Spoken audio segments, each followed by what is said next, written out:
नमस्कार दोस्तों। आज हम बताने वाले हैं गुप्त गोदावरी जो चित्रकूट में स्थित है। गुप्त गोदावरी उसके बारे में इतिहास क्या कह रहा है और इतिहास क्या है। तो गुप्त गोदावरी जो गोदावरी नदी एक पहाड़ के अंदर सिमट गई है। यहाँ से बाहर निकलने पर वो दिखाई नहीं देती। इसका उद्गम स्थल भी यही है और ये अंदर ही अंदर सिमट भी गई है, इसलिए इसे गुप्त गोदावरी कहा जाता है। और जो गुप्त गोदावरी उत्पन्न कैसे हुई, यह एक प्राकृतिक और आश्चर्य और अत्यधिक आध्यात्मिक महत्व का स्थान दोनों है। गुप्त गोदावरी का विकास लगभग 6.5 करोड़ साल पहले हुई एक अजीबोगरीब घटना से हुआ था। यह गर्म और पिघले हुए लावा के बाहर निकलने और सतह पर फैलने के कारण पृथ्वी की सतह में विकसित एक लंबी सक्रिय दरार है।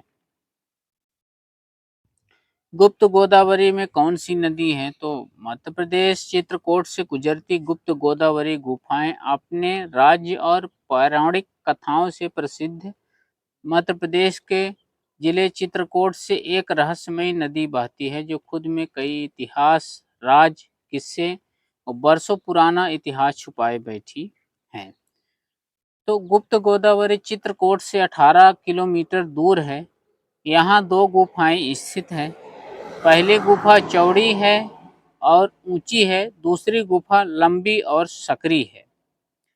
चित्रकूट जो पुराना नाम क्या है? तो चित्रकूट उत्तर प्रदेश में 6 मई 1977 को बांदा जनपद से काटकर छत्रपति साहू जी महाराज नगर के नाम से नए जिले का सृजन किया गया, जिसमें करवी तथा मऊ तहसीलें शामिल थी।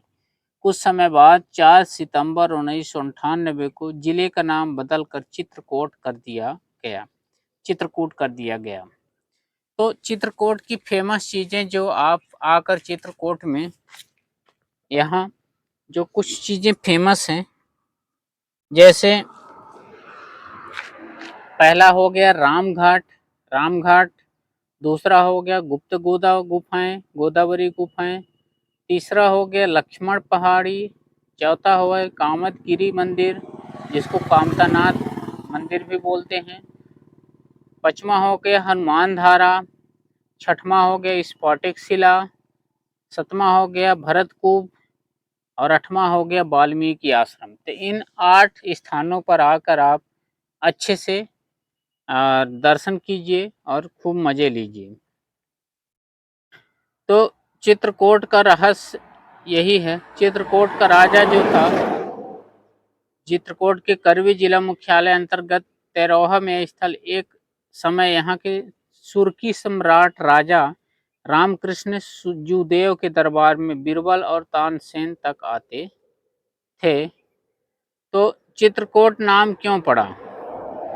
एक समय यहाँ अशोक के काफी पेड़ हुआ करते थे। अशोक जो पेड़ होता है, अशोक काफी हुआ करते थे, जिसके कारण इस स्थान का नाम चित्रकूट पड़ा। चित्रकूट मध्य प्रदेश और उत्तर प्रदेश की सीमा पर है। इसे संतों की नगरी भी कहा जाता है। चित्रकूट संस्कृत भाषा का शब्द है। चित्रकूट संस्कृत भाषा का शब्द है जिसका अर्थ होता है पर्वतीय दृश्यों का अनुपम केंद्र। प्राचीन काल में चित्रकूट कौशल साम्राज्य के अंतर्गत आता था। तो चित्रकूट में के समीप सतना में ऋषि अत्रि का भी आश्रम था। यहाँ पर भगवान श्री राम ने कुछ समय व्यतीत किया। यहीं पर ऋषि अत्रि की पत्नी अनसुईया के तपबल से भगीरथी गंगा की एक पवित्र धारा निकली। यह धारा मंदाकिनी के नाम से प्रसिद्ध है। तो पंचवटी भगवान राम कितने दिन रहे? तो पंचवटी में भगवान राम जो 11 वर्ष 11 माह 11 दिन बिताए थे। 14 वर्ष के वनवास के दौरान पंचवटी में 11 वर्ष 11 माह 11 दिन बिताए थे भगवान राम। और भगवान राम चित्रकूट छोड़कर क्यों चले गए? तो भगवान राम ने 2 कारणों से चित्रकूट छोड़ने का फैसला किया। क्योंकि राक्षसों के समूह ने उनसे नफरत के कारण वहां के साधुओं को नाराज कर दिया था। और दूसरे क्योंकि अयोध्या के लोगों की भीड़ ने उस स्थान को तोड़ मरोड़ कर पवित्र कर दिया, और इसके अलावा उसने अपने भाई और नागरिक को दुष्कर बहुत याद दिला दी। इस कारण भगवान राम ने चित्रकूट छोड़कर जाना पड़ा। तो कामतानाथ जी कौन थे? माना जाता है कि कामतानाथ भगवान राम का ही एक रूप थे। मंदिर में कामतानाथ के साथ कामतगिरी देवी की भी पूजा की जाती है।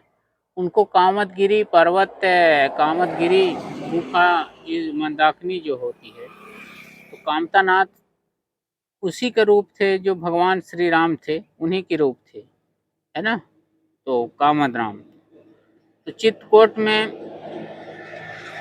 कामतगिरी क्या है ये देख लेते हैं। तो कामतगिरी एक हरी भरी पहाड़ी है जिसे चित्रकूट के रहस्य के रूप में जाना जाता है।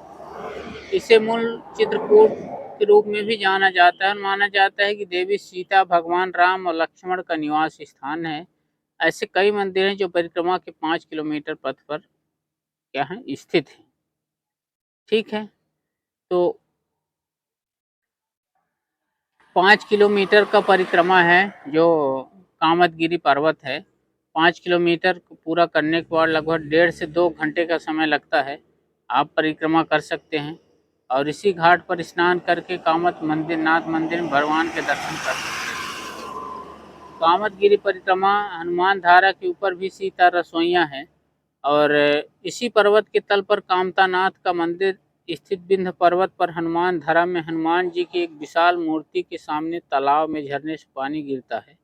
कहा जाता है कि यह धारा श्री राम ने लंका दहन से आए हनुमान के आराम के लिए बनवाई थी।